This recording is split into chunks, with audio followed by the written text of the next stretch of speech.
Hello everybody and welcome back to Rev Left Radio. On today's episode we have back on the show for the fourth time, I believe, Professor of History Peter Cole. This time he is on to talk about really labor struggles in the United States since its founding, since industrialization in the 1800s, all the way up through neoliberalism and into the present day. So we talk about, the Great Uprising of 1877, the Haymarket Affair, Pullman and Homestead strikes, as well as mining strikes in the West, etc. And then we move into the 20th century, discuss the first and second Red Scares, how legislation like the Taft-Hartley Act of 1947 impacted unions and laborers and ushered in the era of right to work and entire states embracing that. And we follow the trail all the way through the neoliberalism period with Reagan and Thatcher, and then Clinton with NAFTA, the air traffic controller strikes, and labor discipline more broadly, and just trace the entire history to show how we got where we are today with historic levels of inequality, working class power at an all-time low, and widespread suffering and precarity for the U.S. working class in particular. So we cover a lot of fascinating history, and Peter does an amazing job as the fountain of wisdom as he is, of summarizing these events in really fascinating ways and connecting them up with all these other events. So I couldn't have asked for a better guest. And I didn't get to tell this story.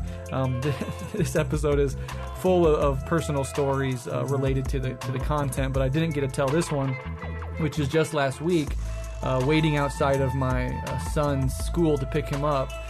Some other parent walked by and had an IWW shirt on.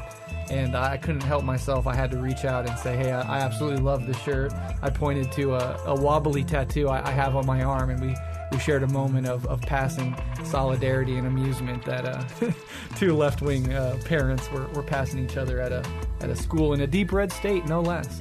So I thought that was kind of interesting and a beautiful little moment. But without further ado, let's go ahead and get into this conversation with Professor Peter Cole on the long and fascinating labor history in the United States. Enjoy. Hello, my name is Peter Cole. I'm a professor of history at Western Illinois University in Macomb, Illinois, and I like to call myself a labor historian. And I've written a few books on the subject, including one called Dockworker Power, Race and Activism in Durban and the San Francisco Bay Area. I recently edited a book called Ben Fletcher, The Life and Times of a Black Wobbly, and I'm also the founder and co-director of the Chicago Race Riot of 1919 Commemoration Project. Wonderful. And as longtime Rev Left listeners will know, Peter's been on the episode, I think 3 times. Is this the 4th? Do you remember all of them? I want to say 2, but I think you might be right. It might be 3. Yeah. In any case, constant guest on Rev Left, and we're always happy to have you. All of our discussions focus broadly around labor history, which is your expertise, and so you've become sort of the de facto labor history professor of Rev Left Radio, which we appreciate. Yes, I need a T-shirt. Yeah, absolutely. No tenure, but you might get a T-shirt out of it. So today we have you back on, and we'll be discussing a pretty deep history of working class struggles, union formations, certain events, and the inevitable ruling class backlash, primarily I think in the U.S., since to cover the topic internationally would require a couple semesters worth of audio. So let's just start in the 19th century. And I just want you to kind of talk about some of the oldest labor struggles in North America, sort of how industrialization spawned them, and like the first emergence of real class consciousness and organization that you could detect. Yeah, I will try to.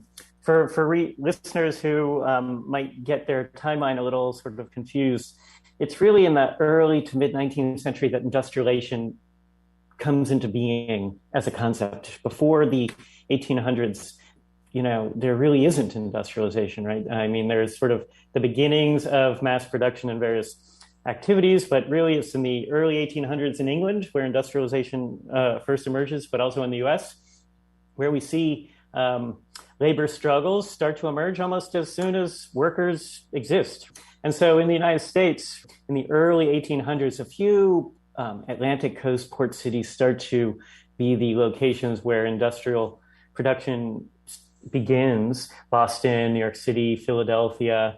And it's really interesting. In the 1820s, we start to see actually workers in various industries, including the building trades, but also shoemakers, people who work on the docks, start to organize informally and formally to make demands. One of the first demands that workers had was for a reduction in work hours to the 10-hour day, because most humans had been part of rural economies for generations. The idea that you work from sun up to sundown was actually quite common. But in cities, and when you're suddenly not working for yourself, but an employee, the idea that you might have to work 14 or 16-hour days is far less attractive. And so in the 1820s, we start to actually see the emergence of what at that time was the 10-hour day movement. So it might be, for example, that you work from, 7 a.m. to 7 p.m. or 6 a.m. to 6 p.m. And workers were demanding a 10-hour day with then an hour for lunch and an hour for breakfast. And so actually the first big strike, the first general strike in the history of the United States emerged in Philadelphia in 1835, where people who unloaded and loaded, basically shoveling coal being the most important fuel source for heating, but also for powering new factories, right? Coal shovelers or coal heavers on the river on the west side of Philadelphia, the Schuylkill, went on strike. They were quickly joined by lots of people in the construction trades, carpenters and the like, and upwards of 20,000 people from a variety of different industries went on strike for the 10-hour day and actually won that demand. And that demand actually spread to other cities in the industrial Northeast, including New York and Boston.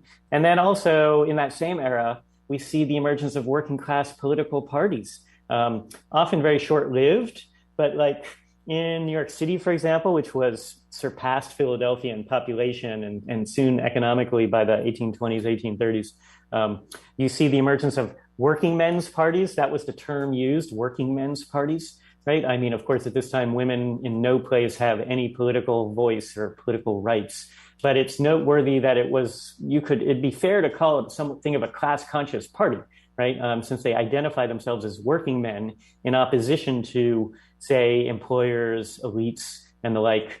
So what we've got is in the 1820s and 1830s in the first cities that see industrialization emerge, we very quickly see workers organizing both on the job, say through strikes. Unions don't really exist very much yet, although there's working class organizations of different sorts, right? And then politically in the electoral process, right? Like where working men, it's only also in that same era that property qualifications on voting get eliminated for white men, because originally in most states there were property qualifications, meaning that you had to have a certain amount of wealth in order to qualify for the vote, which was the norm in England, right? And so essentially democracy, you could say, is expanding in the sense that the voting, those who are eligible to vote has increased dramatically, right?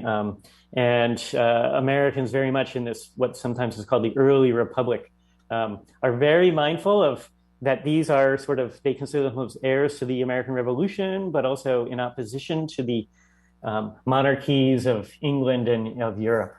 Yeah, that's incredibly interesting. And you said that industrialization is often thought to have begun in England in the very early 1800s, and then very quickly, almost simultaneously, that process happens in its major ex-colony, the United States, as well. So is it pretty safe to say that in the 1820s and 30s is also when England started seeing its first emergences of proletarian consciousness and organization? Well, yes, although we could even push it back really to the English Revolution in the 1660s. Right, and 1650s, where there was the well-organized, radical working class, even though that concept, we might not, that sort of term is a little questionable maybe for that time, but sort of ordinary poor people who are organizing in groups that become famous. A number of different radical groups take off in their name, but like the Diggers, the Levelers, right, like these become punk rock bands, right, in the late 20th century, right, so really, they behead the king, right? And so there's actually, I had a professor in grad school who said, anytime a king is beheaded, that's a revolution, right? And so really, England was the first country, and it was in England where steam, for instance, power was first developed, that powered railroads, but also then factories and later ships, right? And so England was the sort of heart of that, and it first industrialized textiles, right? It's the first big mass production industry. That's also where the first sort of radical English resistance comes from, right? People who are called, the Luddites, who are often, I think, falsely characterized as being anti-technology. These were workers who had basically powered looms that were being introduced without their permission or without their consultation. And the effects of the introduction of these power looms was that the amount of work that was increasing, productivity increased, but wages didn't increase, and the number of workers was decreasing. And so these textile workers, right, started to destroy some of these looms because they were getting screwed by their bosses introducing new technologies.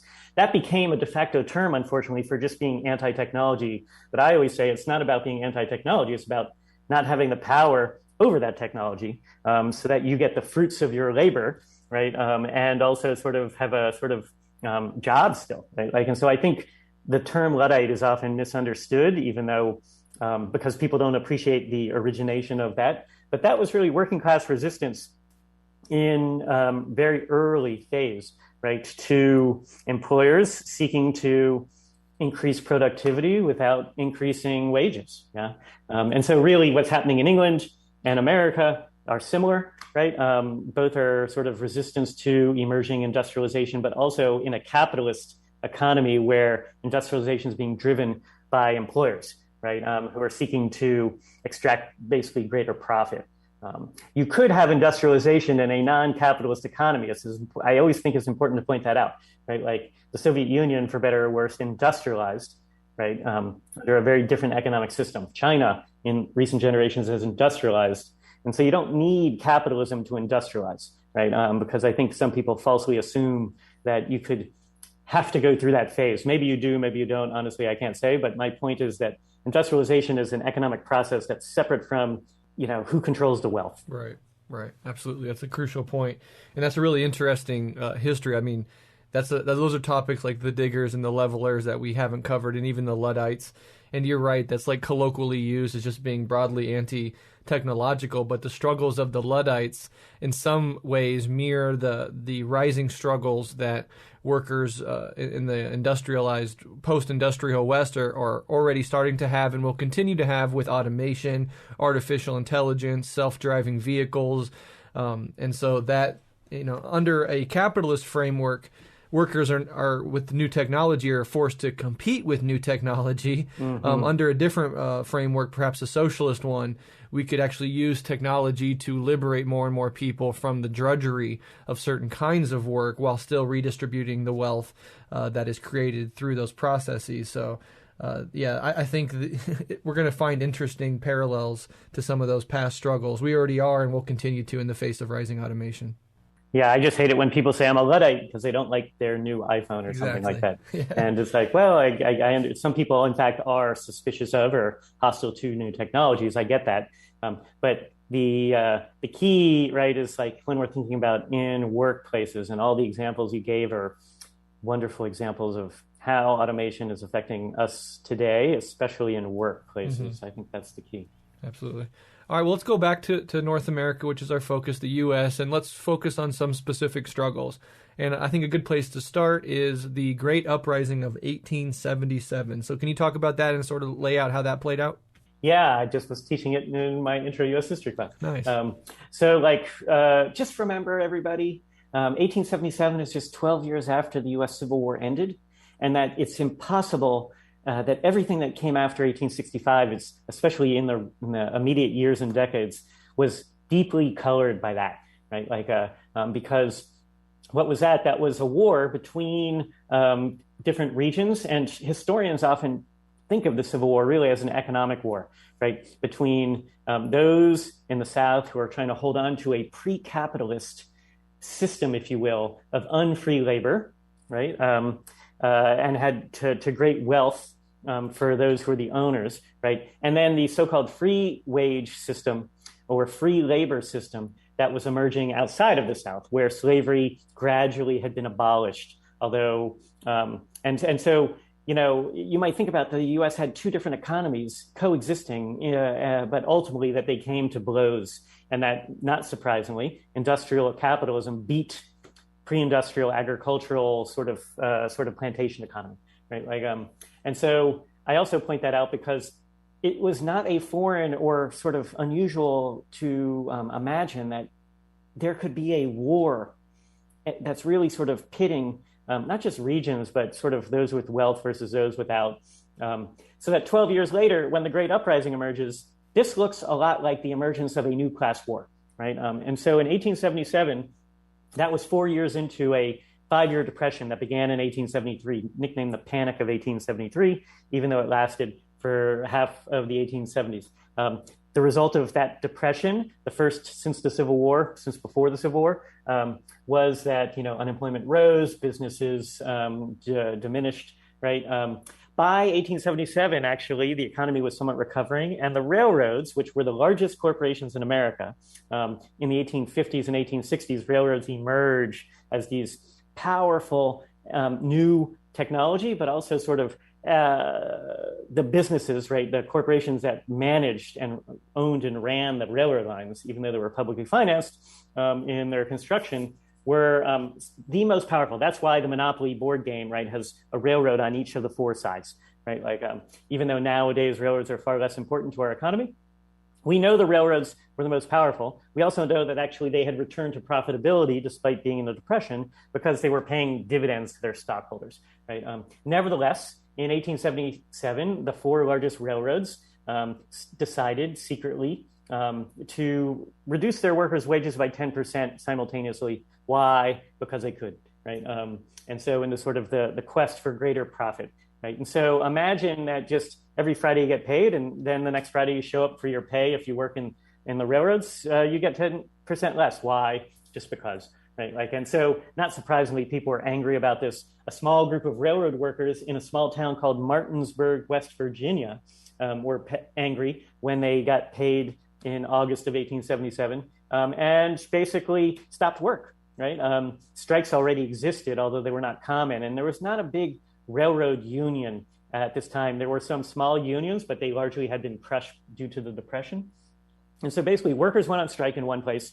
And then because railroads, which always have telegraph lines strung alongside, communication is rapid, right? And so as word spread, the strike spread, right? And it spread throughout the mid-Atlantic, including on the B&O Railroad, one of those four Monopoly board games, the Baltimore and Ohio, right? And so the railroads, essentially the strike spread along the railroad lines to the biggest industrial city in the mid-Atlantic, Baltimore. And there the governor called out the state militia, which killed approximately a dozen strikers and sympathizers, but that did not prevent the strike from spreading. The U.S. president, Rutherford B. Hayes, only recently elected in what's nicknamed the corrupt bargain of 1877, in what was still probably the most corrupt election in presidential history in the U.S., 1876, dispatches U.S. troops also. It's the first time a U.S. president had used his military power within the country in order to take sides in a labor dispute, right? Not surprisingly, perhaps, he chose the bosses, even though, of course, there were far more people who were striking than there were owners, right? And so our president chose capital, if you will, over labor when he wanted to sort of end this dispute using power, right? Military power.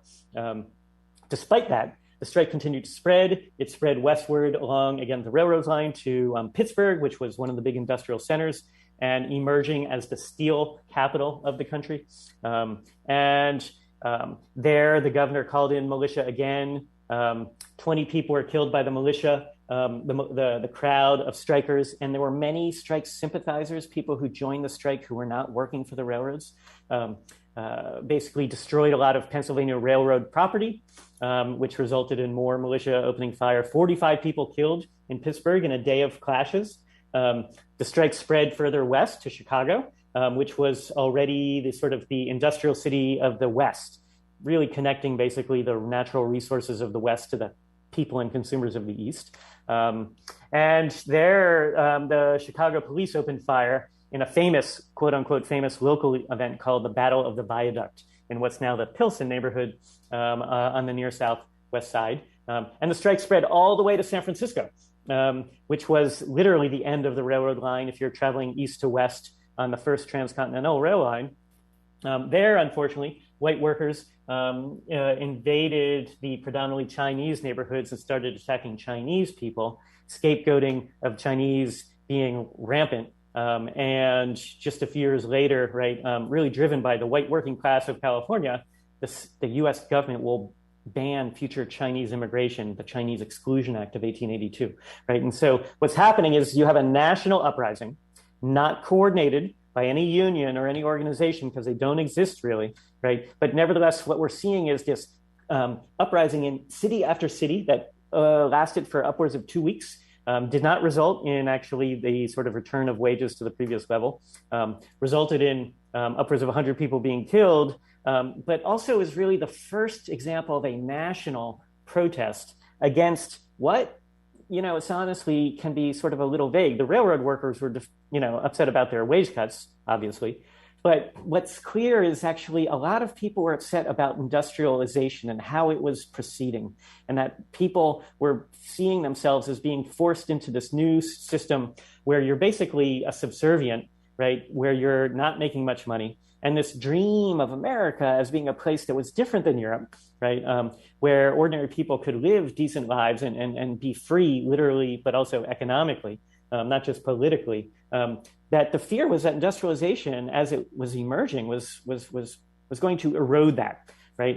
And so we see all these people, right?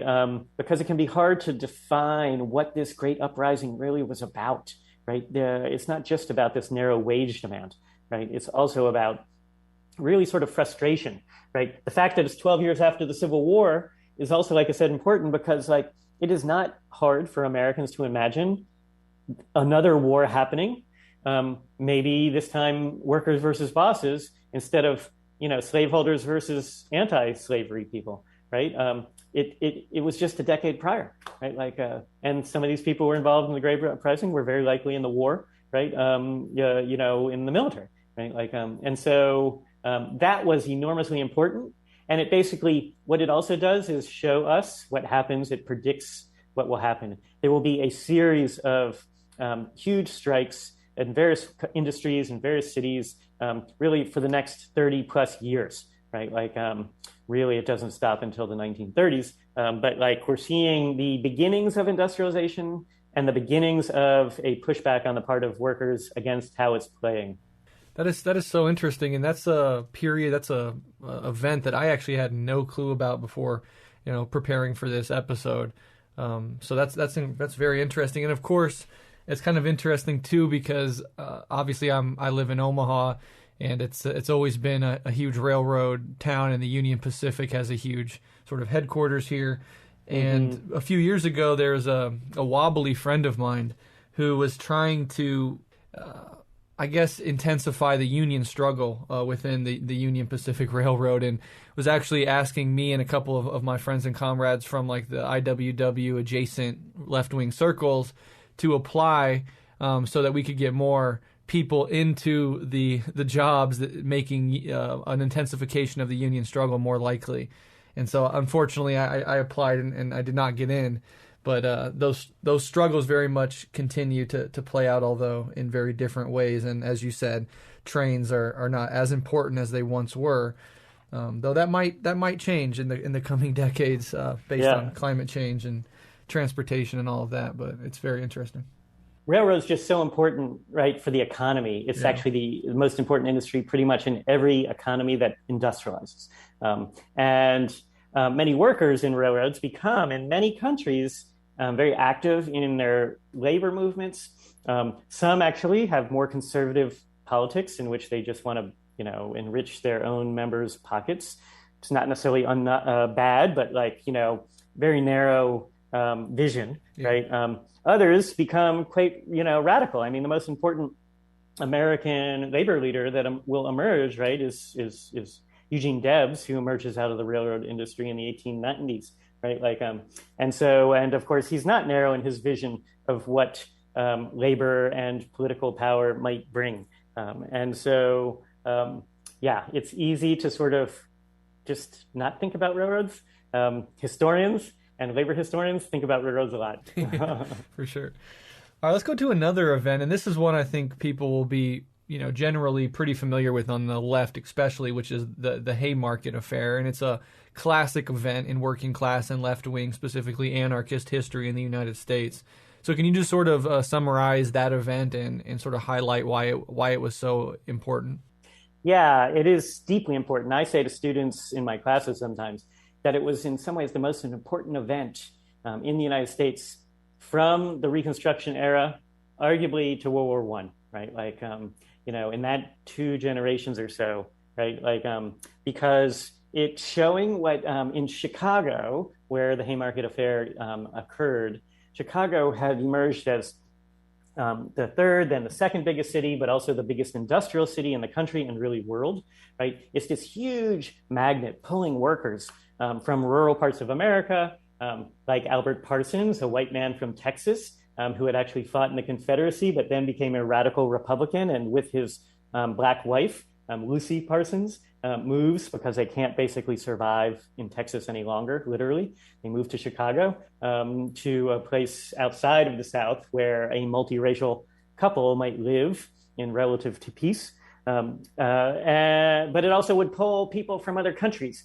Chicago in the 19th century had tons of Irish and German immigrants, which were the 2 largest immigrant groups. And then after the Civil War, as more different European groups come, Chicago will basically get more than its fair share of all those groups. So that by the turn of the 20th century, really, 90% of Chicagoans are immigrants or the children of immigrants, right? Like, so imagine this cauldron of industrial production. All the workers are really basically European immigrants or the children of European immigrants, right? And some of those people are German anarchists, right? Many anarchists. Chicago will become a hub of anarchism in the U.S., and anarchists, as you and your listeners know, are well connected. They keep in touch with each other. They often have lived in different places, correspond, write newspapers or magazines. So Chicago is this huge hub of, even though it's small, it's very active, right? And very involved in working class struggles, right? So too, the labor movement is growing in Chicago, right? And so it's in 1886, sort of building off earlier generations, right? The ongoing push for the 8-hour day, which emerges in the 1850s and 1860s. So instead of the 10-hour day, we want the 8-hour day, right?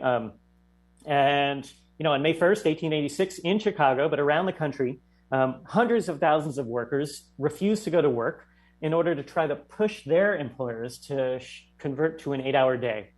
Importantly, an 8-hour day at a 10-hour wage, right? And so you don't want a wage cut and a reduction in hours. You actually want both, right? And so when you call for the 8-hour day, there's often implicit in that it will be an hourly wage hike. So on May 1st, Chicago was actually shut down. Probably more than 100,000 workers went on strike in America's biggest industrial city. The reports are that basically the factories went quiet. In many places, the strike continued after one day. And so at one factory owned by a family called the McCormicks, which became International Harvester, which is one of the largest farm equipment manufacturers. So the industrialization of farm equipment, right? Steel plows, but also later tractors, right? Chicago's a hub. They go on strike for the 8-hour day and other things. The police are called in. The police willingly are supplied by the mayor to employers to basically break strikes. And on May 3rd, 1886, police kill 4 strikers. And then that evening, anarchists in Chicago call for a protest the following day, May 4th, to happen what now would be called the West Loop at a place called the Haymarket Square, where, as many listeners know, a small group of anarchists and sympathizers showed up. It was a rainy evening. Maybe there were 300 people left when approximately 180 police came into this meeting area and basically ordered everyone to disperse. The mayor famously had told the police chief in charge, you don't need to sort of destroy this meeting. It's nothing big deal. Nevertheless, the police captain in that district ordered his cops in, and then a bomb was thrown into the ranks of the police, killing 8 police ultimately. The police opened fire on the crowd. not knowing even though who might have thrown the bomb. Ultimately, 16 people were killed, 8 civilians, 8 police. Very possibly, at least some of those people were killed by police bullets, not by the bomb. As we don't know who threw the bomb, right? Although many people have many theories, or I say hypotheses, and although ultimately 8 anarchists were put on trial and found guilty of conspiracy, which is to say that some unknown person had thrown the bomb, but these 8 people, who all not coincidentally were anarchists who were heavily involved in the 8-hour movement, were somehow put this other mystery person up to throwing a bomb, right, that killed the police. And then, 4 of those people were executed by the state the following year, including Albert Parsons. A 5th committed suicide in prison rather than at the state. 3 of the 8, for various reasons, weren't immediately executed, but were put into prison, but were later pardoned by the subsequent governor, who cited the sort of malicious ferocity and unfairness of the court system. And in the aftermath of the Haymarket Affair, basically meetings and organizing of workers was shut down in Chicago, but also around the country, right? And so there's this huge backlash. I compare it to 9/11. Like on 9/12, Americans wanted to attack somebody, right? The day after the Haymarket bombing, which the national press blamed on the anarchists, even though, again, there's no evidence that confirms who threw the bomb. Right, even though there's suspicions, right, it basically hurt the labor movement. It hurt the largest labor union, which was called the Knights of Labor, right? It hurt the anarchist movement in the short term, right, because there was this ferocious police and governmental repression against anarchists, against unions, and the 8-hour day movement will also sort of disappear momentarily because of this huge backlash against those who are believed to be behind the Haymarket Affair, right? That's a summary. One could go in much more depth, but that's so important for shaping, again, how different cities and governments responded to organized worker power. And of course, that one in particular is notorious. Yeah. That's, incredibly interesting. And you're right. We could obviously have an entire episode on that specific topic itself. I had no idea that Lucy Parsons' husband actually originally fought for the Confederacy and sort of had a change of worldview and paradigm. Do you know what was the impetus for that radical shift in his ideology? I should, but I don't. Basically, he in a lot of Southern states, former Confederate states, right after the Civil War, there was actually a lot of white working class men and women, right, who joined forces with Black people in biracial political organizing. Sometimes that was within the Republican Party, which was seen as the progressive party then, right? And sometimes it was in other formations, right? And so I don't think it was simply that he fell for a Black woman, right? But that he came to see that what he believed was true was false, right? He had an epiphany, right? And flipped radically. Right. And then later was sort of further radicalized right after he moved to Chicago. And Albert Parsons is also famous, right, for being the most well-known native-born white American anarchist in Chicago, and as part of the Haymarket, since all the other 7 were all German immigrants, right? Actually, Fielden, one was an English immigrant, I think, but none of them were born in the U.S. And so, because in America, but also in maybe some other societies, immigrants have often been sort of blamed for bringing in radical ideas. And anarchism was very much the sort of, Exhibit A in conservative Americans' minds, right? Which is why, of course, anarchists were subsequently banned from immigrating to the U.S. In the 20th century, even though some still came. Anarchism, however it might be misunderstood, and even though there was differences among anarchists, fierce differences, right, became sort of the poster child of sort of the bogeyman, right? And so you see a lot of political cartoons of, bearded, unshaven, dark-skinned men carrying a bomb with a fuse, right? That's the sort of the classic image, right? And that's because of the Haymarket, right? Like that sort of enters the sort of the popular imagination, and then it'll just be repurposed in various ways subsequently, right? But that all sort of takes us, that's Chicago, 1886. Yeah, the bomb throwing anarchist trope. I was going to ask if it came out of the Haymarket Affair, and certainly it did. Of course, as you know, there were anarchists who were bomb throwers, and who believed that anarchy of the deed, right? That you could anarchists were successfully assassinating leaders, political leaders in Europe, right? Including in Russia and other places, right? And so there were attempts, right? An anarchist might have attempted to sort of kill McKinley, right? Although we could debate his politics, right? But that was very much, like you said, the trope among mainstream Americans, right? Which is to say, non-left-wing Americans, I guess. And for those who like to visit Chicago or go to Chicago's, you know, there's actually a sort of a really large Haymarket statue near the site of the Haymarket bombing that you can find online. And then also the cemetery where the Haymarket martyrs were buried, just west of the city of Chicago. Both are important pilgrimage sites, I think, for radicals when they visit Chicago. Yeah, absolutely. I remember in an early job that I had in my late teens and 20s, it was at basically like a beverage place, but my job was to take kegs to parties and stuff. So it was a lot of like heavy lifting and throwing kegs in the back of vans and driving them. And I had a much older conservative coworker, and we would debate politics all the time. And his constant sort of trope that he would say is he would say that I was a left-wing bomb thrower because of the arguments that I would lob his way on driving out to a party to tap the kegs and stuff.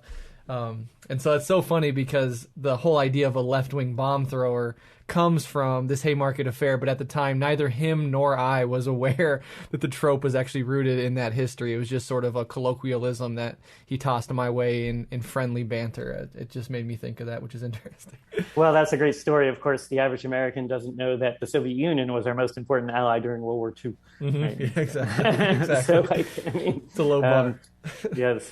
Was that you mentioned that the Haymarket Affair obviously took place in early May, around May Day itself. Was that one of the main impetuses to shifting in the United States away from May Day and towards Labor Day?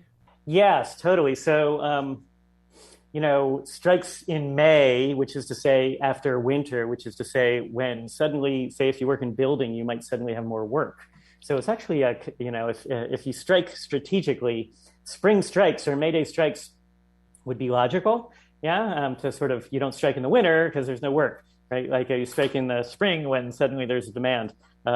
So there were actually a few May Day worker marches that happened prior to Chicago 1886, like in New York City and I guess 1884 maybe. But then, May Day becomes this important day. May 1st sort of later becomes the International Worker Holiday, right? But it was actually another event in the late 19th century, the Pullman strike of 1894, which is also centered in Chicago, that after basically the federal government used the U.S. Army to crush the largest strike in the history of the country that shut down the rail industry for some days in the summer of 1894, led by Eugene Debs and the American Railway Union.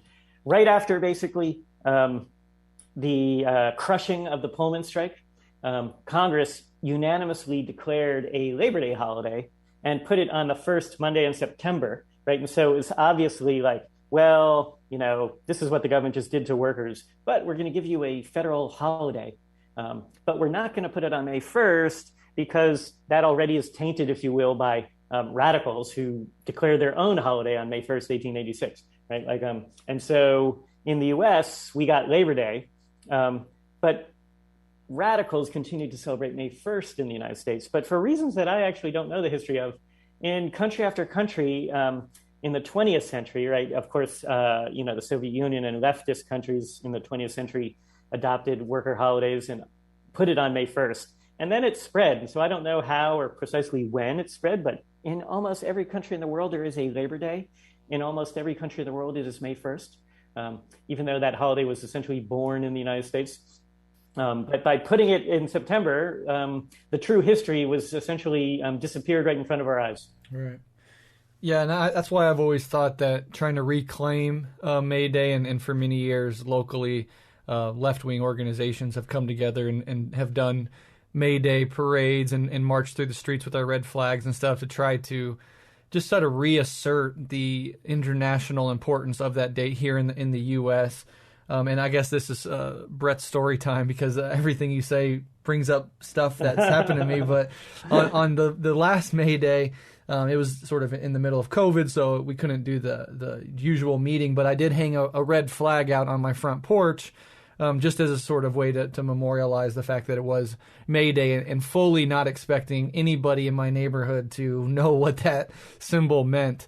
But it's actually how I met my neighbor, because a few weeks later we were out in the street doing lawn work, and he was like, "Hey, I saw that you did that red flag.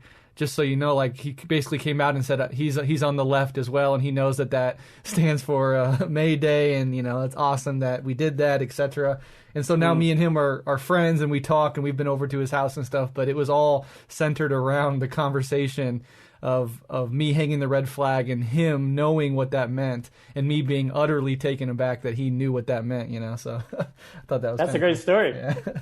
For sure. But you mentioned the Pullman strikes, so let's go ahead and talk about that. Moving into the late 19th century, we have the Pullman and Homestead strikes, as well as some mining strikes out in the West. So you can mostly focus on the former, but if you want to talk about the mining strikes as well, that'd be awesome.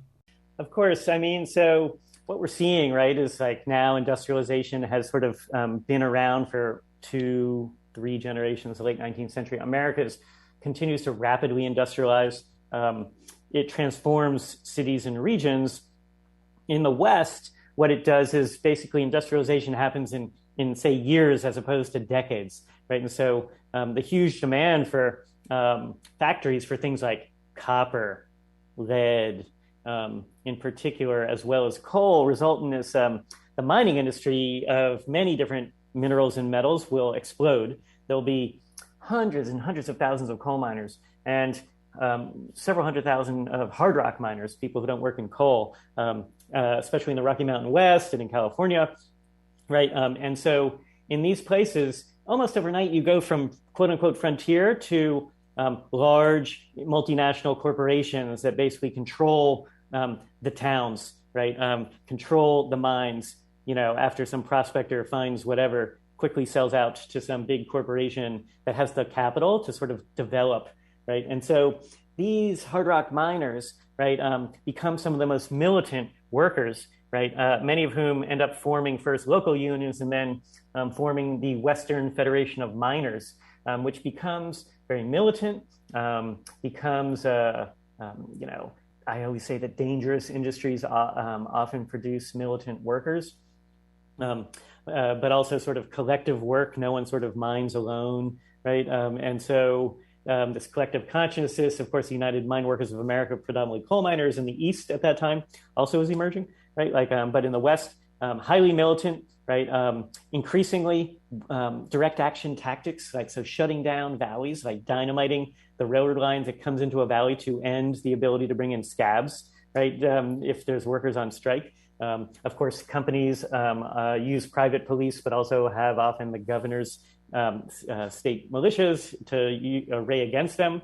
And so there's a series of battles that you could call wars, right? In Colorado, in Montana, in Idaho in the 1890s and the early 1900s. The Western Federation of Miners will, of course, be the largest union when the Industrial Workers of the World forms in 1905. It will be the WFM that basically will provide some of the key leaders like Vincent St. John, but also Big Bill Haywood, right? Of course, the IWW was founded in Chicago, but back in the 1890s, right, when the Western Federation of Miners are getting going, so too the railroad industry. Chicago is the hub. It is essentially becomes the, as I mentioned, the key city that connects up people from the West, from the East with food and natural resources from the West, sometimes referred to as nature's metropolis. So railroads and stockyards, right? These huge industries that employ several 100,000 people in the greater Chicago area, perhaps, the largest union emerges in the railroad industry called the American Railway Union in 1893. There had been craft unions based on the particular trade. Eugene Debs, I mentioned, was one of those who emerged out of the craft union movement. But so you might have 10 different unions in the same company. And other people, including those influenced by the Knights of Labor, which had an industrial model, was saying we should have a single union in the railroads as opposed to 10 unions, right? And so those who were unskilled or lesser skilled, as opposed to the more highly skilled ones who often wanted to maintain these smaller craft unions, right? Still to this day they exist, right? We're forming an industrial alternative, the American Railway Union, led by Eugene Debs, who was born and raised in neighboring Indiana, and was sort of American-born to French immigrants, and who became the most well-known labor leader of his time, right? When a depression hits in 1893, basically a lot of people get laid off, including at the Pullman factory. Pullman manufactured sleeper cars and restaurant and dining cars for railroads, right? Just outside of the city of Chicago, just to the south of the city of Chicago. Now it's actually part of the city because the city later annexed Pullman. Workers who were affiliated with the American Railway Union went on strike, and the entire union voted in solidarity to boycott all railroads that had Pullman cars attached to them would be not worked. And so it was a boycott of Pullman cars. That had the effect of, if a Pullman car is, say, 5 of the cars on a 50-car train were Pullman cars, you don't touch the whole train.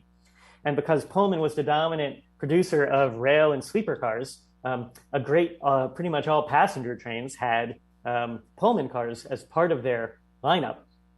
And so when the strike boycott emerges, it means that if you live in Maine, you might boycott Pullman. If you live in New Mexico, you might boycott Pullman. Chicago was the largest hub of railroads and was the strongest center for the union, right? But this strike essentially, I call it a strike, but officially you might call it a boycott, spread across the country, right? Snarled traffic, right? Rail traffic. And railroads literally make the economy go, right? Everything is moved, passengers, raw materials, finished goods by rail, right? And so centered in Chicago, the ARU had shut down the most important industry and the most important industrial city in the country in the summer of 1894 peacefully, until, of course, the US government decided to take sides with the employers. The railroads were some of the most powerful companies. They had the ear of the Attorney General, who used to be an attorney working for the railroad industry.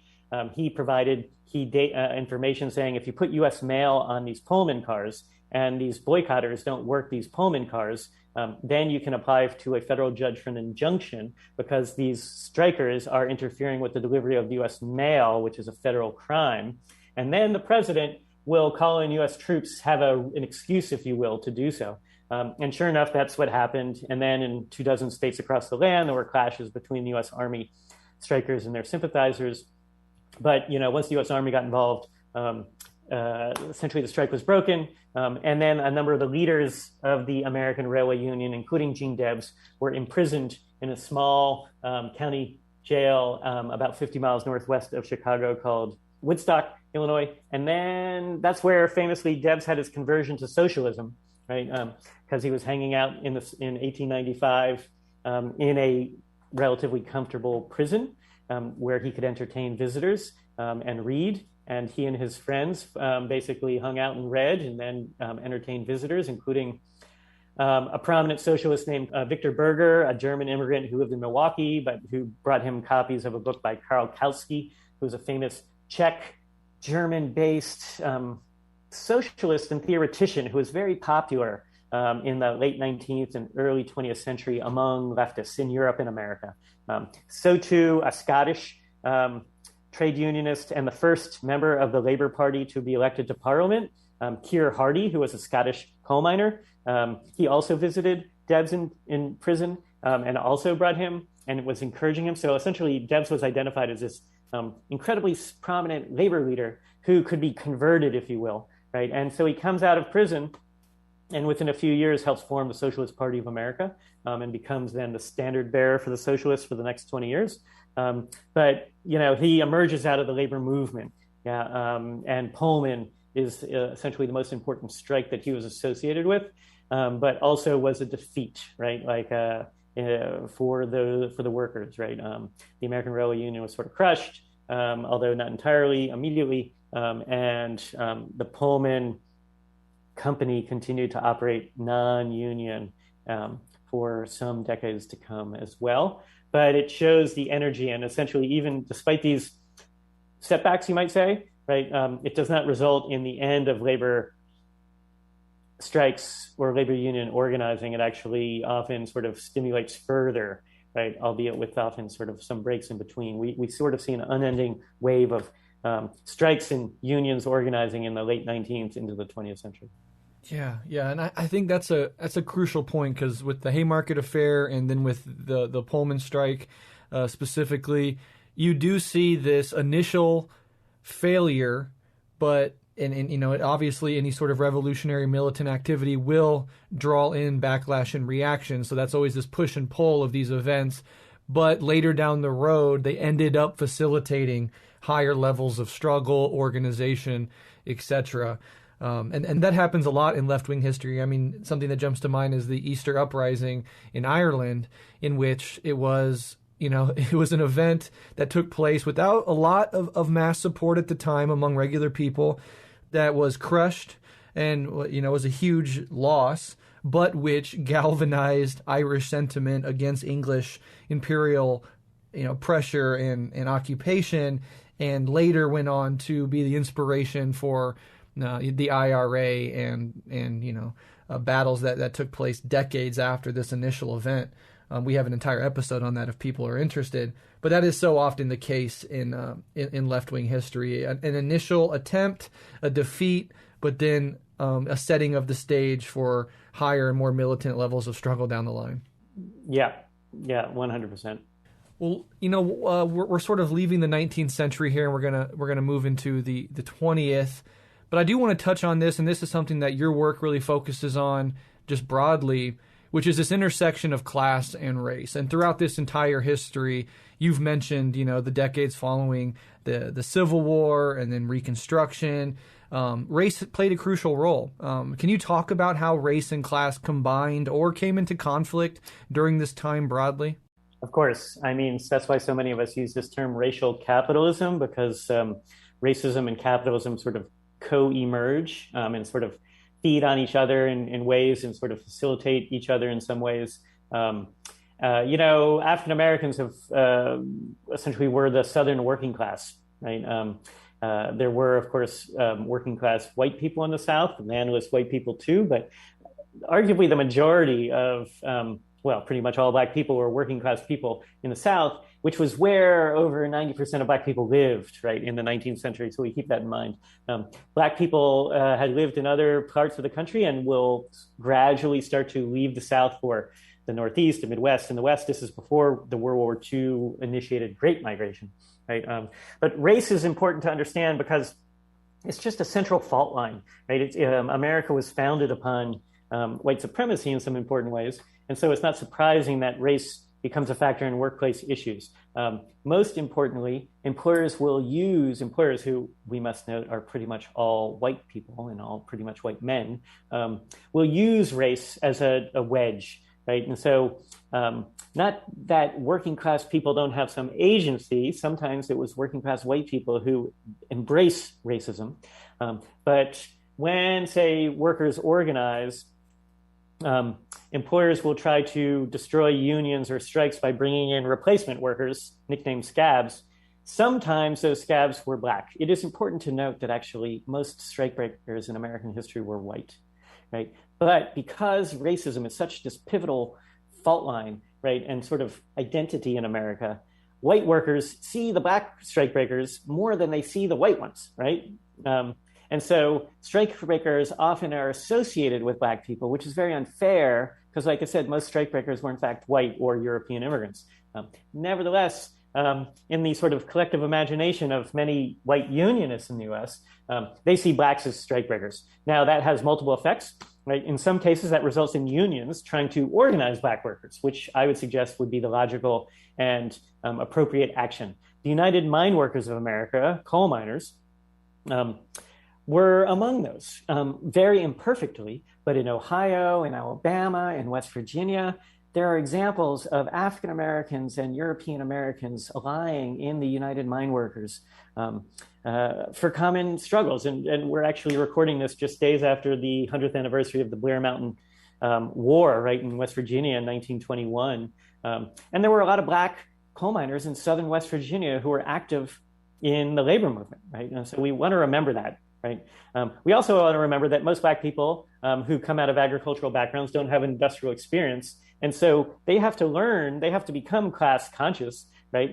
They might initially sort of actually be more appreciative of their white boss than their white fellow worker, right? Who in fact hires you, right? And so you also then have many white unions that simply don't let Black people in because of racism, or exclude them from some locals and put them into all Black segregated locals, right? And so you have this spectrum in which there are some unions, the most important at that time, the United Mine Workers, that actually are somewhat open to Black people, right? You then have other unions that segregate, and then you have many unions, probably the majority, that simply don't let Black people in.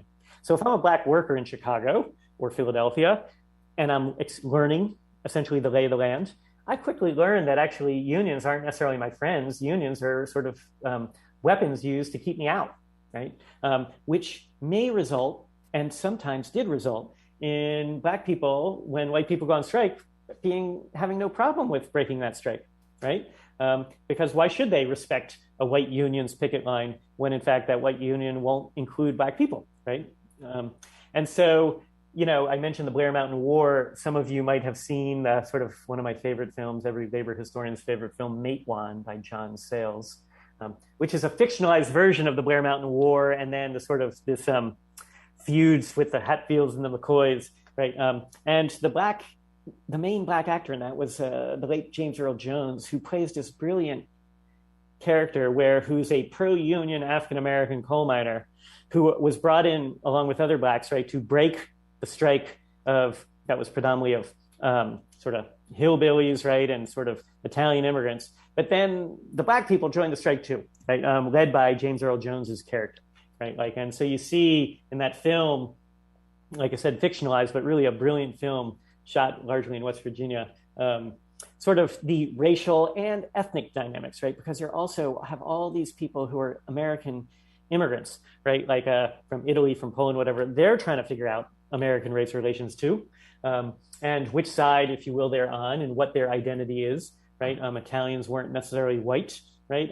They had to learn that they were white, right? And so race does all this and more, right? And so it plays out in this era, in the late 19th and early 20th century. Generally, white working class people and generally white unions were not inclusive. Some were. And as you noted, much of my work is centered on these sort of radical unions that in fact were what we might call anti-racist. But the great majority of American unions didn't include Black people, didn't include many immigrants, didn't include women, because they had a different vision, right, which was based on this sort of narrow, racial, gendered, craft-based model of unionism, which had short-term benefits perhaps, but had no long-term vision. Mm-hmm. Yeah, exactly. And we have done an episode on the Battle of Blair Mountain in which we spend a significant amount of time exploring the racial fault lines. So for people that are interested in a deeper dive into that, you can go check it out. And I was actually looking at your past appearances because we mentioned I didn't know if it was the third or fourth time. And this is actually your fourth time on. We've had you on for a history of the IWW. And then these two other episodes were focused really on this intersection of race and class. We had you on for Dockworker Power and for the life and times of Ben Fletcher. And so for people that want to hear more about this broad history of unions and class and race, definitely go check those out. And I'll link to them in the show notes so people can find them easier. And, you know, I love all those episodes. They're really important. But let's go ahead and move forward into the 20th century proper. And I want to start here with the Russian Revolution. What impact did that revolution, the first ever attempt to build a worker state, have on labor politics and reaction here in the United States? Yeah, so in 1917, when the Russian Revolution began and then formed the Soviet Union, Americans, or people who lived in the United States who were left-wing, were thrilled, right? As were leftists around the world, right? The fact that they had pulled off in Russia what people had been talking about for decades in various ways in various countries was so exciting. It's hard to envision, right? Like how, and so like the effusive praise, right? So I know the industrial workers of the world sort of well. And so wobbly publications were publishing sort of, beautifully praise-filled statements in solidarity with and in support for the Soviet Union, right? This was the future, right? Some of those people who were Russian-born actually moved back to the Soviet Union, but actually so did some non-Russian people from the US, but also from other countries, people who are socialists or radical unionists who wanted to basically help build the Soviet project, right? And in fact, there were hundreds and thousands of Americans who moved in the 1920s, right, into the 1930s to the Soviet Union, right, to, as you said, build a worker state. In the United States, that played out in multiple ways, right? So there was the formation of multiple different parties that ultimately came together into what we call the Communist Party of the United States, similar to what was happening in other countries where there was the new creation of, because communism is not the same as socialism, is not the same as anarchism, right? And so you have these different, so communism will become the dominant left-wing tradition in the 1920s and 30s in the US, but around the world, because of the success of the early success of the Russian Revolution in the US, that does contribute to the militancy of workers right after World War I, during and after World War I. Workers were essential to the victory in the war, not just soldiers, but workers. That was very much the term at the time widely used was industrial democracy. We want to bring democracy into our workplaces, which is to say, you want to have some power over your conditions of work, maybe who hires you, maybe who controls you. That most dramatically emerges in Seattle in 1919 in January, where a strike of shipbuilders, which was a huge industry in Seattle, tens of thousands of shipbuilders go on strike for raises. There was massive inflation during the war. And so essentially, if your wages hadn't gone up by 50%, you were losing money comparatively to a few years prior, right? That strike spread so that then workers in dozens of other industries in Seattle joined this strike. It became known as the Seattle General Strike. And literally the mayor left the city. The workers on strike formed a shadow government that ran the city for the better part of a week, right? And what was coming out of Seattle's General Strike, at least some people in the Seattle General Strike, is that this is the first shot in the American Bolshevik Revolution, right? Like that was also the way many middle class and conservative Americans saw the Seattle General Strike, which would have been a horrible, horrible, terrible thing. And so the mayor actually requests and receives support from the US president to send in the Marines, literally. And so the Seattle General Strike is broken after a week of largely peaceful shutdown of the city, right? And that same year was the more strikes, larger strikes, and more total strikes involving upwards of 20% of industrial workers in the US than ever before in U.S. history. So in 1919 was this huge strike wave. Coal miners shut down coal, steel workers went on strike. The two most important industrial industries, you could say. Telephone operators, which was heavily female, went on strike. At that time, you actually had to pick up your phone and be connected to the number you wanted to dial. So operators, right, do all the work. If they're not connecting you to who you want to call, you don't make a call, right? Like the Boston police went on strike, the first time we had an organized force of police who wanted to unionize. That's complicated, but it's noteworthy, right, that it was in 1919 that the Boston police strike was put in. Actually, they were all fired, and the governor brought in National Guard to replace those police.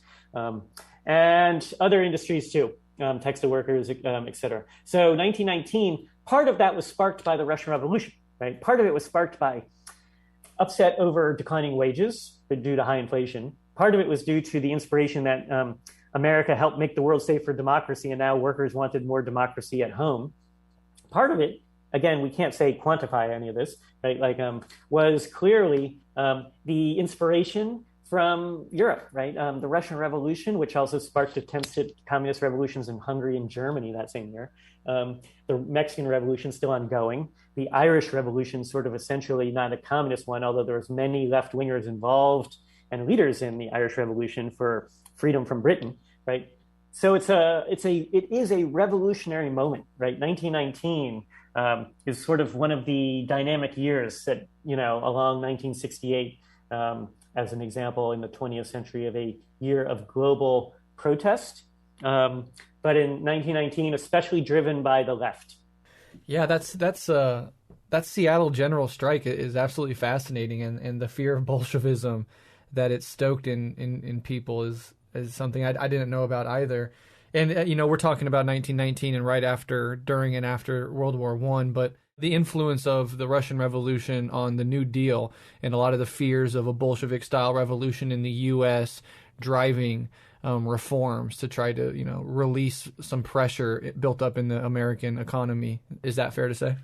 I think there's no question, but we do have to sort of keep in mind that there is a decade literally between and then the Great Depression, right? And so in the 20s, right, really there's sort of a conservative backlash in the U.S., resulting in the election of a series of one-term Republican conservative presidents who were very laissez-faire, who were very anti-progressive, capital P, which was the term used at the time. Teddy Roosevelt had been a pre-World War I Republican progressive who supported, for instance, a number of, he supported the mine workers' strikes in 1902, the first president to actually speak in sympathy to a strike. So in the 20s, Coolidge and Hoover and Harding, right? Then, of course, the Great Depression begins. There are huge waves of protests in the early 30s, right, that are pushing the New Deal, if you will. Part of that is very much as the American communist movement has grown, but also as the Soviet Union has industrialized and become a small but significant force, right? That I think it is fair to say that the New Deal, as well as what's happening in many European countries in the 20s and 30s, is sort of like countries moving a little left for fear that they're going to move further left. Yeah. And so especially that's the explanation after World War II for why much of Central and Western Europe become social democracies, with more robust safety nets. Why are they more generous to their people than the US is, for example, in its partial welfare state? It might be because workers can look eastward to the Soviet Union and go, oh, actually, I want more, right? And so it's always there, right? The existence of the Soviet Union, for all its faults, that's actually one of the problems, you might say, with the collapse of the Soviet Union after from the 1990s forward, is that there's no sort of country that sort of can check, if you will, the capitalist West. And so but back in the 30s, like you said, there's no question that the New Deal is sort of an attempt to capture some of the energy that's emerging out of these strikes that are huge in the early 30s, but also other social protest movements that include the Communist Party, which is actually helping to lead a lot of the protests in the early 1930s. Predictably, the communists are saying capitalism has failed. The Great Depression is the end of the line for capitalism. Now is the time to transition to a new economic system. And in the 30s, that wouldn't be as hard to sell, given the sort of the massive suffering, unemployment, and poverty that had emerged, right, in 1930.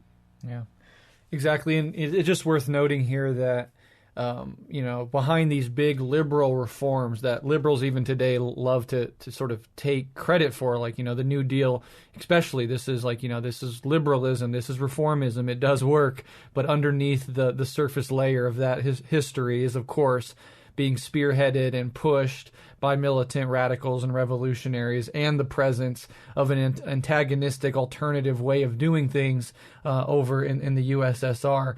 So the greatest reforms of American liberalism are so often, almost always, undergirded by a radical and revolutionary movement that forces the hand of the ruling class. And then only later, once that radical history is largely whitewashed out of the picture, can liberals sit back and claim it as a victory for gradualism in their approach to politics. So I just think that's important to keep in mind. Sure. Yes, totally.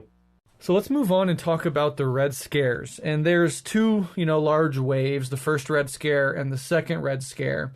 And I'm just going to combine this into one question. It's a big one, but you can take it in any direction that you want. Can you just sort of talk about the first and the second Red Scares, and maybe even weave in a mention of the Taft-Hartley Act?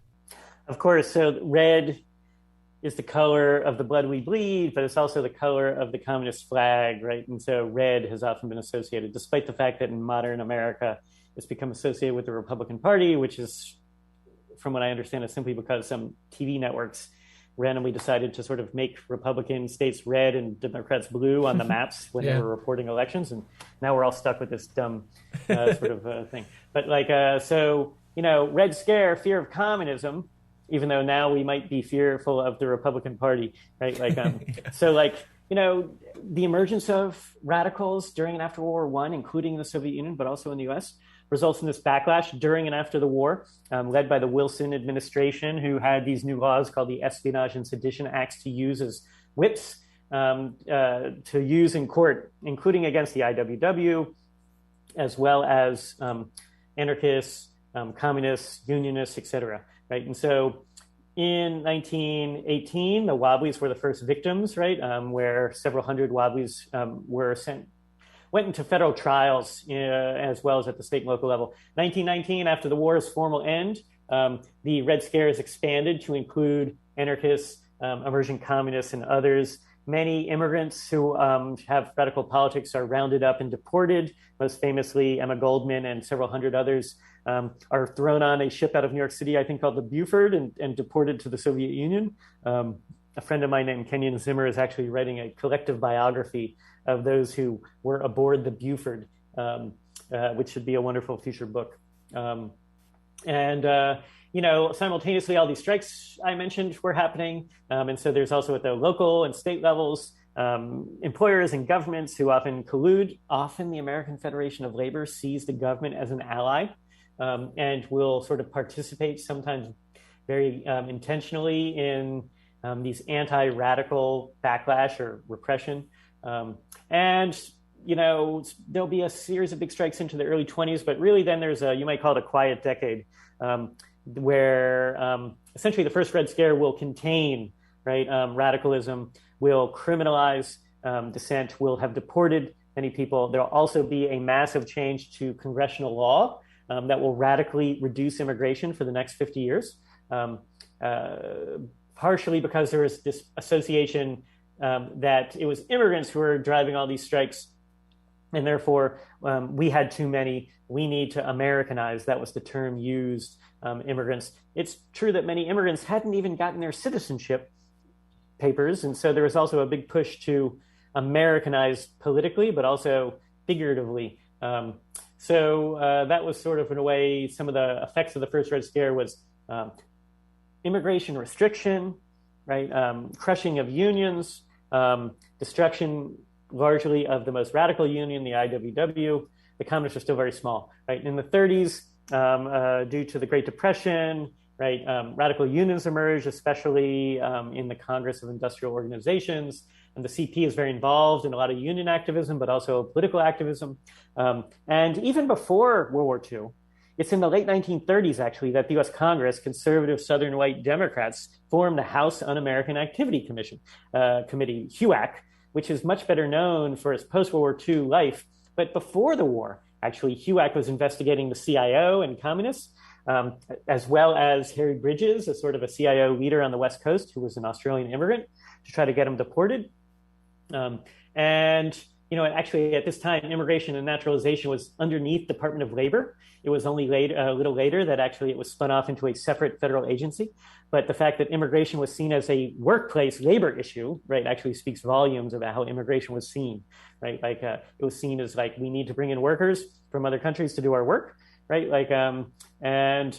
Which isn't wrong necessarily or incorrect, but that was the Department of Labor literally was in charge of immigration and naturalization until it wasn't.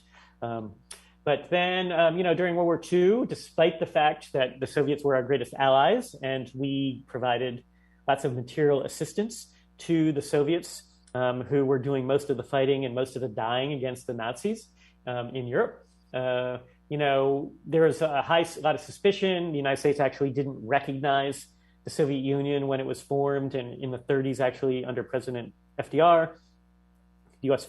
finally recognized the existence of the Soviet Union, similar to the way that America was in denial about the People's Republic of China for 25 years. And then during the war, actually, communists are fierce supporters of the war because U.S. communists want to support the Soviet Union. Therefore, it was often many communists in many unions who were pushing what was nicknamed the no strike pledge, so that we workers should just work as much as we can to help win the war. But it is worth noting that many workers were being worked to death.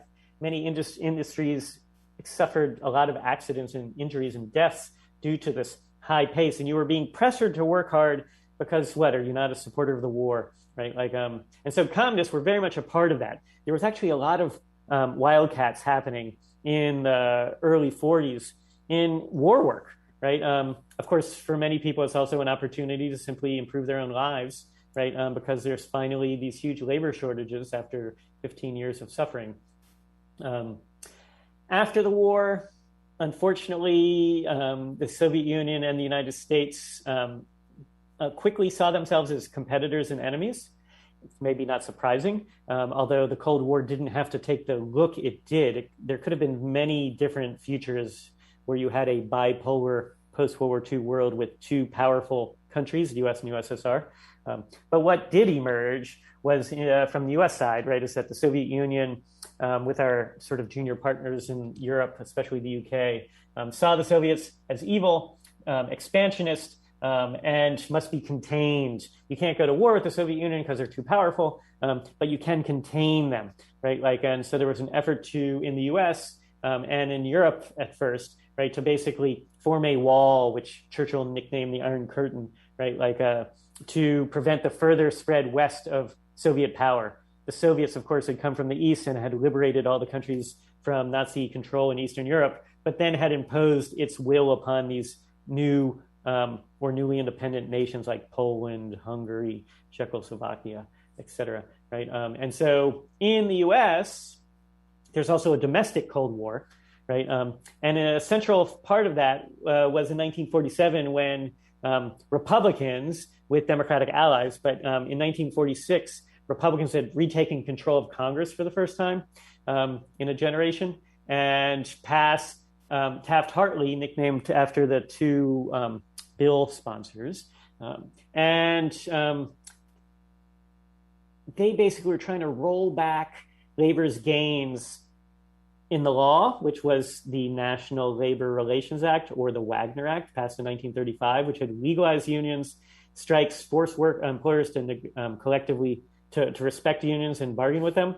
But workers had continued to use all sorts of militant tactics, right? Taft-Hartley will basically say that, well, first of all, that a number of tactics that workers had used, including what were nicknamed secondary boycotts, are illegal, meaning that, if you're on strike and I see you're on strike, I can't sort of strike you in solidarity, right? Because my employer is not giving me a problem, I'm striking in solidarity with another workplace action, right? Many unions had used secondary strikes or had tried to use strikes against companies that were not currently on strike as press against those that were, right? And so Taft-Hartley will dramatically restrict the militancy of workers and unions. It also will say that any union that has elected leaders who are members of the Communist Party have to file an affidavit basically saying, we've got communists in our leadership. Many unions were afraid of essentially outing their communists. Some of those people were communists. Communists were a small minority of the total labor union membership. But because communists were more committed to a political ideal, a disproportionate number of communists were organizers, rank and file activists, and leaders in unions, especially in the CIO. And so Taft-Hartley was well understood as being a way to basically divide the labor movement by dividing its far left from the rest. The AFL at that time was happy to sort of support such actions. Unfortunately, in my opinion, the CIO leadership also embraced or ultimately used this in the same way. So they said to their unions that had more communists, you either get rid of the communists or you're going to get kicked out of the CIO, right? Like you also, if you're a union and you aren't filing your affidavits, you can't be legally recognized in any workplace in a union election run by the National Labor Relations Board, right? And so what happens is that those unions in, say, 47, 48, 49, after Taft-Hartley is passed, that refuse to comply with that component of Taft-Hartley, then unions and sometimes workers who are being sort of pushed by employers call for decertification of the left-led unions or new elections for unions that are complying with Taft-Hartley. And so what you have is this civil war within the labor movement, particularly with the CIO, where you've got sort of the more right-wing CIO unions led by the UAW, the United Auto Workers, led by Victor and Walter Reuther, the Reuther brothers, who are sort of anti-communist social democrats who used the Taft-Hartley to go after the left-wing farm equipment workers union. So for instance, in Peoria, not far from where I live, the farm equipment workers, which were led by communists, had organized Caterpillar, but UAW calls for a decertification because FE refuses to comply with Taft-Hartley. And then FE loses basically control of that local, right? And later the UAW, shortly thereafter, wins control to represent that 20,000 member factory in the largest corporation in Illinois outside of Chicago, right? And so that's happening in area after area where you've got this sort of repression from the state, pushed really by Republicans and Southern conservative Democrats. Hoover actually vetoed Taft-Hartley, but Congress overrode his veto, right? And then it starts getting used in various ways, right? Like first by those who are anti-communists, but also within the labor movement. And so the CIO purges, famously, its 11 unions that refuse to basically play with Taft-Hartley. 11 unions, which represent about 1 million workers, which represented about 25% of its total membership, were just kicked out, right, in 1949. And then later, in 55, CIO and AFL will merge into what now we call AFL-CIO, right? All that is really due to the Cold War, the domestic Cold War, and Taft-Hartley, right? And the ramifications for that are actually also many others.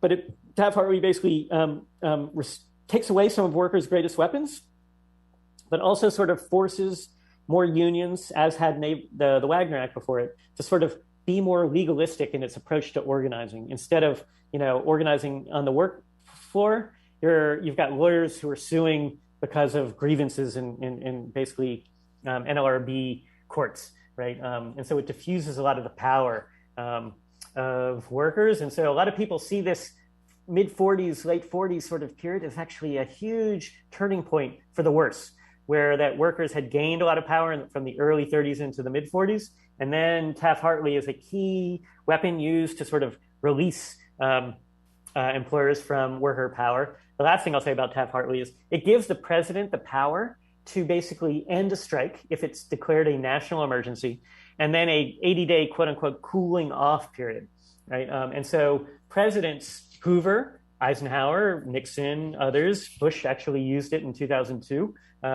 will declare one of these cooling off periods, which basically, if you force workers to stop striking, you're taking away their power, right? Like then negotiations continue, but employers basically get 2.5 more months, right, of non-strike. And so there's many components to Taft-Hartley.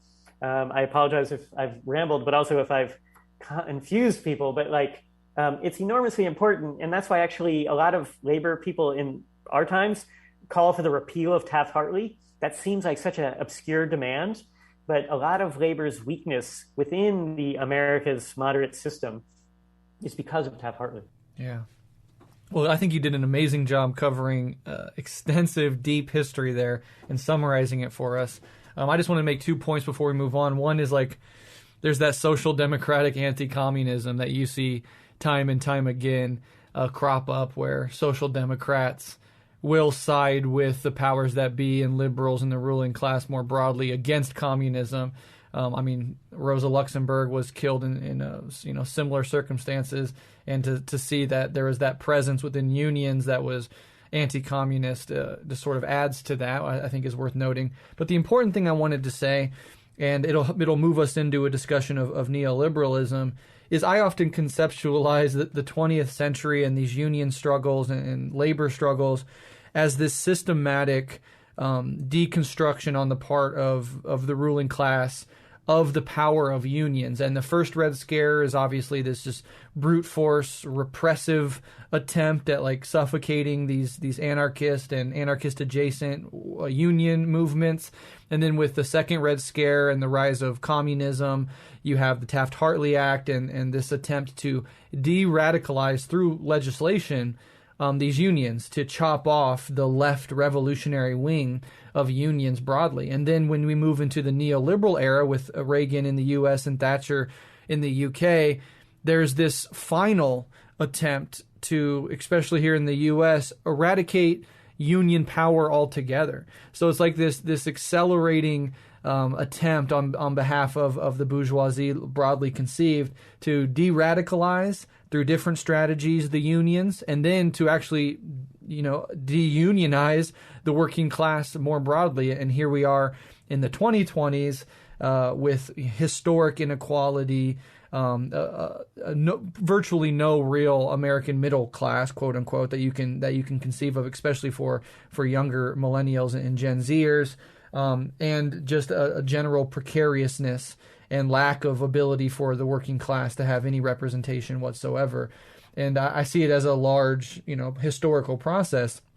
So let's focus on the neoliberal part, because, with the rise of neoliberalism, it starts in the 70s. The faintest outlines start to appear in the 70s, but then it was really formalized with Reagan in the 80s and sort of introducing him through way of deconstructing the airplane communicator, air traffic controller unions, exactly. Yeah, so can you talk about this period and its attacks on unions and how it has led to the current state of the U.S. working class today?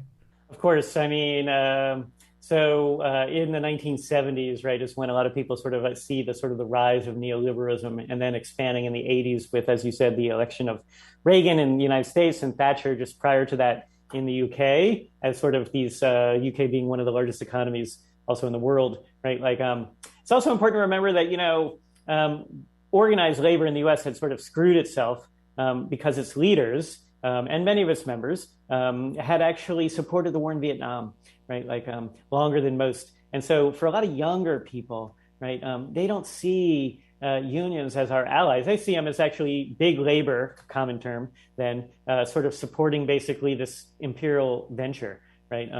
And so many of the social movements of the 60s and the people involved in them didn't see unions as their allies, right? Like, which is unfortunate, because many of these people are actually working class people, right? It's not just middle class people who are anti-war and pro-women's rights, even though that might be spun that way, right? Like, in the 70s, Richard Nixon, president, right, he'll sort of embrace some of these ideas, right, like including trying to sort of drive a wedge between workers based on race, right? And so the so-called Southern strategy, right, where Nixon in 68, but especially in 72, will start to peel off white people who are anti-civil rights, and so force this huge political realignment, which succeeds and then continues to grow, so that now if you tell me you're a Southern white man, I tell you you're a Republican, right?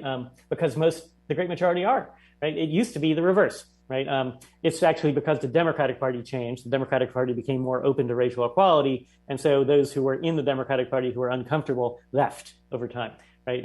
Reagan's first campaign stop in 1980, when he's running for president, is in the same little small town where 3 civil rights activists were murdered in 1964 in the Freedom Summer, right? The fact that he goes there to talk about states' rights in 1980 speaks volumes, right, about its code, right, to which side is he on, right? And so that also means what we're going to see is that Reagan and the Republicans in particular will use racism and xenophobia, right, to divide and conquer, which is what employers have, of course, used prior to that too.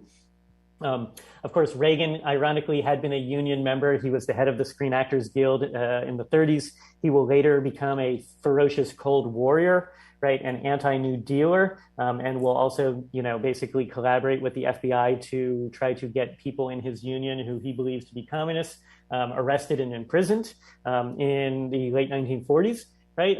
Later will become governor of California and then elected 1980 president. What happens in 1981? Air traffic controllers who are in a union called PATCO go on strike.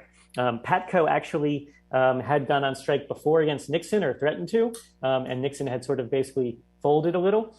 Government federal workers have the right to be in a union, but they don't have the same rights as private sector workers. For example, they do not have the right to strike, right? And so public sector workers at the state level, it depends on the state, right?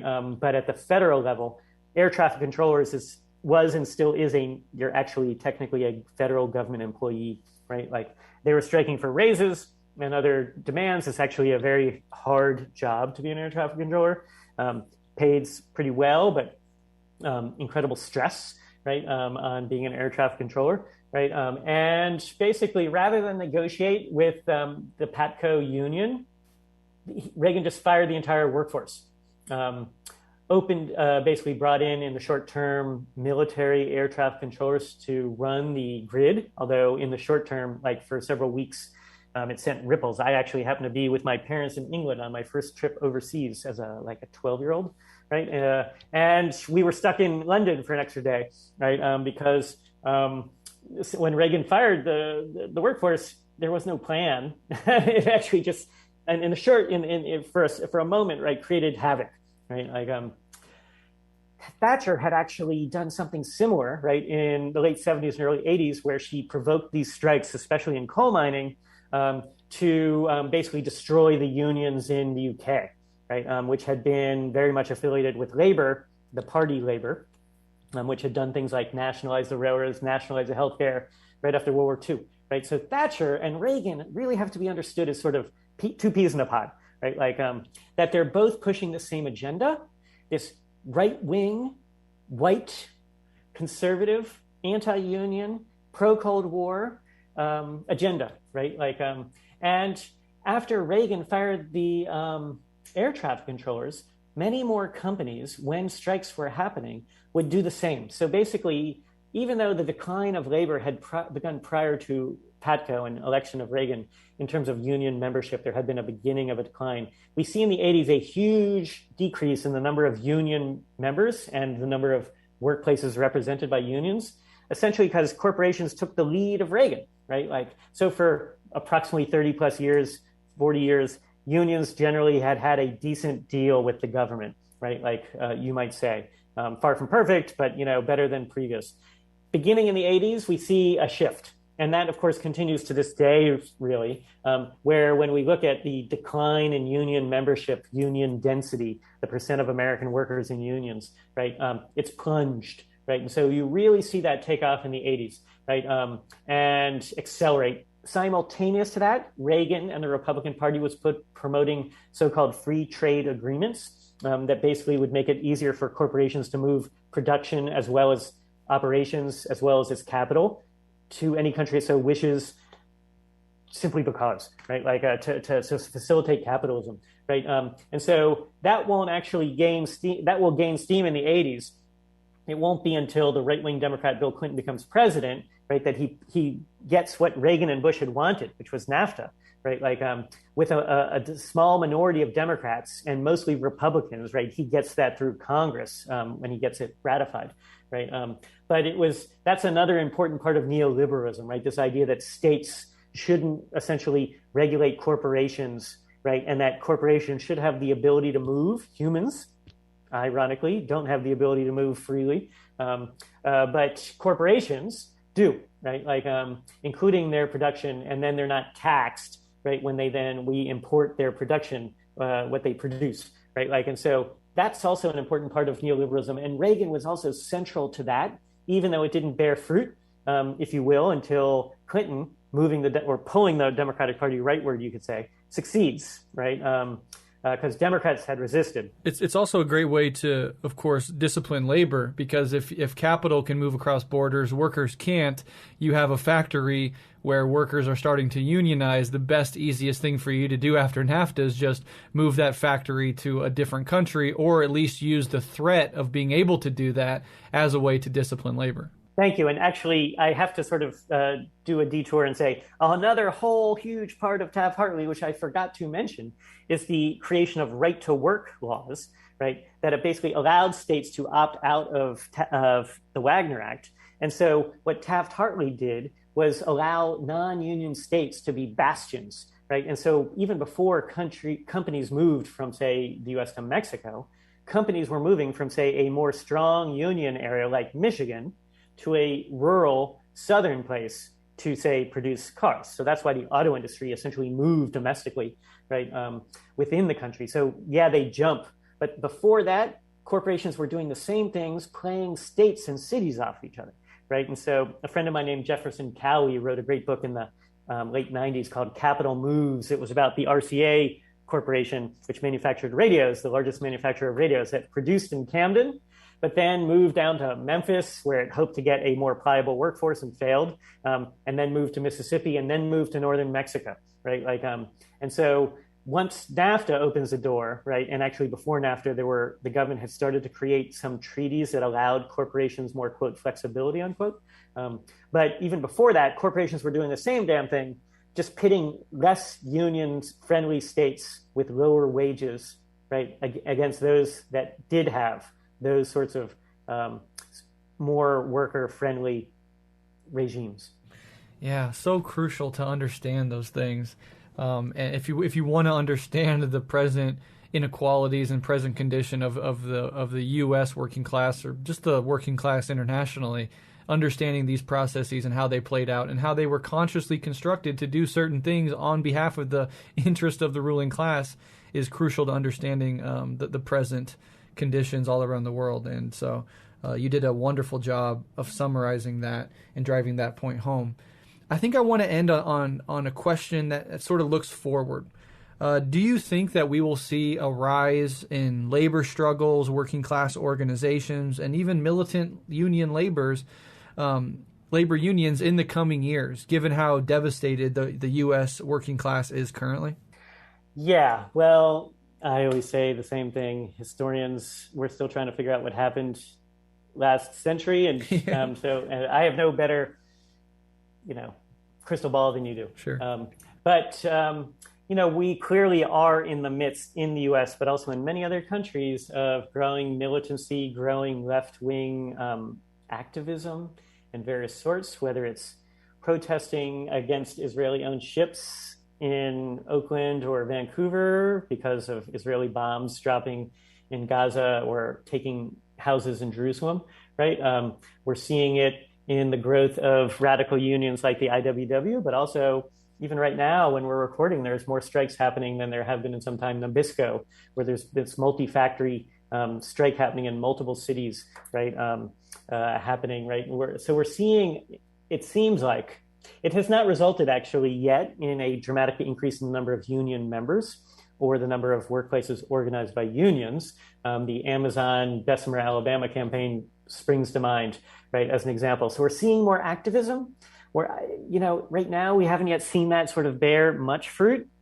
We obviously could look at the, electoral process some and see the election of militant working class people like Cori Bush, or Ilhan Omar as examples, actually, of how this is even playing out within U.S. Congress, right?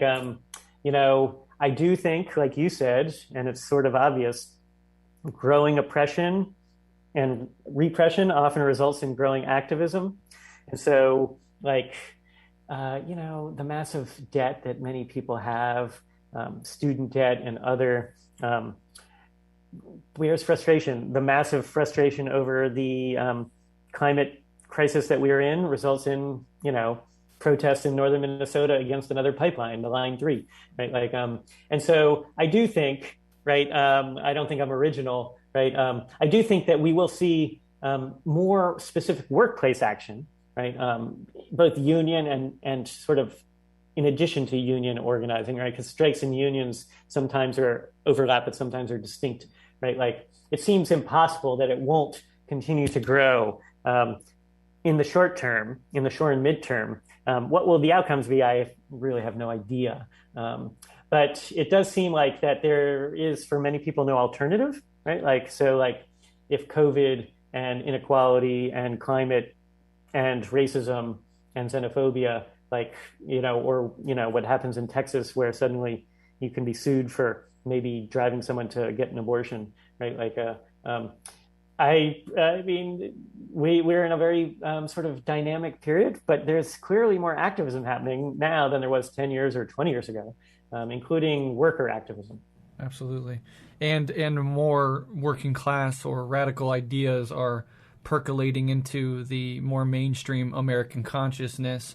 I think Black Lives Matter movement last summer did a lot to raise people's political and conscious awareness, especially getting young people involved in activism. We saw some beautiful lightning strike moments of labor, bus drivers refusing to take Black Lives Matter protesters to jail, or things like that, which is certainly heartening and hopefully points in a direction that we can continue to go, because these radical grassroots movements married to labor and to union working class struggles, I think gives us our best chance at confronting something huge like the climate crisis.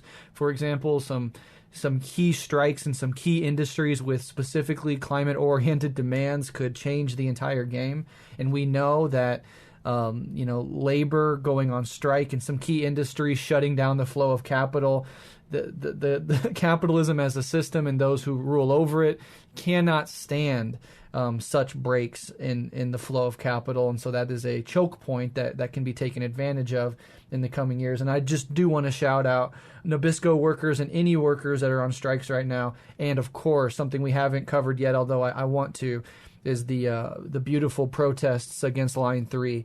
And we send our love and solidarity to everybody on the front lines of all of those struggles. Keep it up. Let's end with a plug of your public art project, CRR19. Can you please tell us a little bit about it and, importantly, how we can help support it? I appreciate having the chance to connect with your listeners about this. So in 1919, in the city of Chicago, some Black kids were swimming on a hot Sunday afternoon in the summer and crossed an invisible line in the waters of Lake Michigan, resulting in a white man on the beach throwing rocks at these kids and killing one of them, 17-year-old Eugene Williams. That crime, quote unquote, now we say swimming while Black, resulted in growing racial tensions that already existed blowing up when gangs of young white men invaded the predominantly Black neighborhood, creating what still is called the Chicago Race Riot of 1919. 38 people were killed, 537 were injured over the course of a week of violence. That event is the worst incident of racial violence in the history of Chicago. No one knows about it. So much of our history is, I don't say forgotten, I say disappeared, right? Because it's subjects that Americans don't want to talk about, white Americans in particular often, right? It also dramatically contributed to the subsequent segregation of the city. And to this day, Chicago is plagued by residential segregation and is widely known for being segregated, but no one knows how, when, or why, right? And 1919, we say, my partner and I in the project, the so-called origin story, right? I happen to have spent a lot of time in Berlin, where in Germany, there is a huge change in thinking in the last 30 years, where now actually the great majority of Germans very much grapple with the history of the Holocaust in ways that an American would be shocked at. We don't talk about slavery and the treatment of indigenous peoples the way that Germans talk about the Holocaust all over the place. And there's all sorts of museums and public art that sort of deal with, that force people to remember this stuff, right? One example is called Stolpersteine, which is German for stumbling stones, where a German artist named Günter Demnig in the 90s started to install small brass plaques outside of the homes of Holocaust victims, last known residents. So you're walking down the streets of Berlin or Hamburg, and you metaphorically stumble across a reminder that a Holocaust victim lived here, right? And then suddenly, instead of thinking about what's for dinner, you're thinking about this troublesome history, right? My idea, I was not the first person to think about it. I'm so impressed by Günter Demnig. Now there's over 80,000 of these markers across European cities that we could import the idea to Chicago. 38 people killed. I want to create 38 markers, installed at the locations where 38 people were killed, as opposed to where they last lived, right? Dispersed public art, to confront a subject that Americans either deny, forget, or don't want to think about, right? And so the idea is in some ways simple. The implementation is actually very complicated. I helped form an organization called the Chicago Race Riot of 1919 Commemoration Project. I have a co-director, Franklin Cozy Gay, who's a friend and brother from another mother who lives in Chicago, a native Chicagoan. We have a wonderful website called chicagoraceriot.org where we provide a lot of this history. We actually have given dozens of presentations in person and virtually about this history and the long-term effects, as well as about our art. We have raised over $75,000 to sort of pay for the art, and now have a partner art studio who exists. It's a social justice-oriented art studio that creates glass. So it's a glass-blowing studio. The artists are victims of violence, young people who are victims of violence who are now creating the art about the history of violence in our city, right? And we have been working with the city to get them installed, to get permission, and then figure out all the logistical details. So far, none of these markers exist and none have been installed, although we are hopeful that 22 will be our year. We also give historic bike tours and gave one to over 300 people around the anniversary of these events in late July of 2021. And we give these tours to others on request. And so we have evolved in various ways to be a public history and public art effort in Chicago to raise awareness about this history through a variety of means. Our website, presentations, our bike tours, and then eventually with our public art. So that's what we're doing. And anyone can visit chicagoraceriot.org or follow us on social media at Chicago Race Riot in order to keep up with the project. That is absolutely beautiful and amazing. And I highly encourage everybody to support it in whatever ways you can. If that's having them on to do a presentation or going to the bike tour or just, letting more people know that this is happening, especially if you live in the Chicago area. It's a wonderful, wonderful thing. I really salute you and everybody involved in the project. We'll link to it in the show notes as well, so people can follow up on that thread and support and help and get the word out any way that you can. Peter, as always, it's an honor and a pleasure to have you on. I genuinely learn something, multiple fascinating things every time I have you on the show. This is your fourth appearance, your fifth. We could maybe do a dive on the diggers and the levelers and the Luddites. I always like to set up future possibilities with you when we end our discussions. But for now, can you please let listeners know where they can find you and your books online? Oh, well, again, for the project CR19, chicagoraceriot.org. I suppose, like my most recent book, Ben Fletcher, right, PM Press, and my other books were published by the University of Illinois Press, and then one called Wobblies of the World by Pluto Press. All these books often go on sale, especially if you buy ebooks, although I prefer paperbacks myself. But it's much appreciated. And every now and then I meet someone who heard an interview with me on Rev Left, and that is such a beautiful thing when I sort of connect with some random person. So please don't hesitate to reach out. Absolutely. That's awesome. And I highly encourage it. All right, Peter. Well, for now, thank you so much for coming on. Wonderful project with the Chicago Race Riots of 1919. And we'll continue to follow that up, and we'll have you on again soon to talk about another topic. Wonderful. Thank you.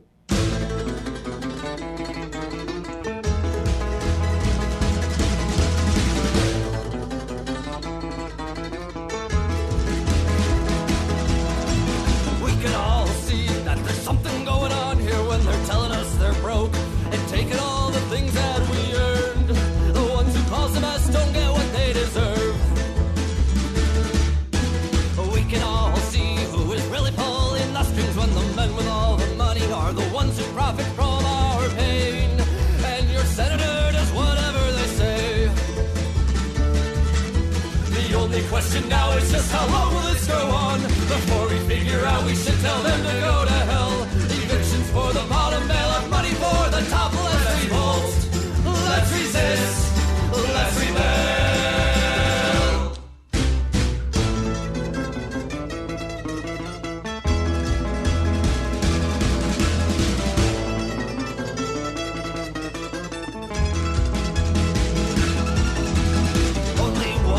Play the game that we made for you. We made the rules and designed it so you'll always lose and laugh